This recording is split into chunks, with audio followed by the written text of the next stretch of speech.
மைதா, பல்லாரிலாம் வச்சு சிம்பிளா ஒரு ஈவினிங் ஸ்நாக்ஸு போண்டா எப்படி பண்ணலாம் அப்படிங்கிறத பார்த்துரலாமா? ஒரு காஃபியோட இந்த போண்டா சாப்பிடும்போது அவ்ளோ டேஸ்ட்டாட்டும் இருக்கும். நல்ல காரசாரமான ஒரு போண்டா. 4 பல்லாரிய இந்த மாரி தோல் எடுத்துட்டு ஸ்லைஸா கட் பண்ணி எடுத்துக்கோங்க. அது ஒரு பவுல்ல ஒரு கொத்து கருவேப்பில, 2 பச்சை மிளகாய வந்து இந்த மாரி ஸ்லைஸ் பண்ணி கட் பண்ணி அதோட சேர்த்துக்கலாம்.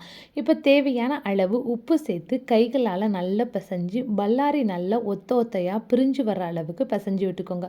மைதா மாவ கொஞ்சம் கொஞ்சமா சேர்த்து அதோட பெசஞ்சு விட்டுட்டு, கொஞ்சமா தண்ணி தெளிச்சு பெசைங்க.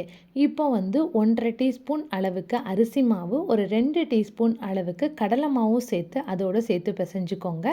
எல்லாம் சேர்ந்து வரும்போது பாண்டிங் நல்லா இருந்தது அப்படின்னா, தேவையான தண்ணி கொஞ்சம் சேர்த்துட்டு 1 1/2 டீஸ்பூன் அளவுக்கு வத்தல் பொடி, காரம் உங்களுக்கு தகுந்த மாதிரி செக் பண்ணி சேர்த்துக்கோங்க. இது கூட ஒரு 1/4 டீஸ்பூன் அளவுக்கு காயப்பொடி, கடலை எண்ணெய் கொஞ்சம் சூடானதுக்கு பிறகு போண்டாவை போட்டுட்டு சிம்மில் வச்சு நல்லா நிதானமாக குக் பண்ணி எடுங்க. செம்ம டேஸ்ட்டாக ஒரு காஃபி டீயோட ஈவினிங்கு ஒரு ஃபுல்ஃபில்டான ஒரு ஸ்நாக்ஸு ரெடி ஆயாச்சு. கண்டிப்பாக ட்ரை பண்ணி பாருங்கள். தேங்க் யூ ஃபார் வாட்சிங்.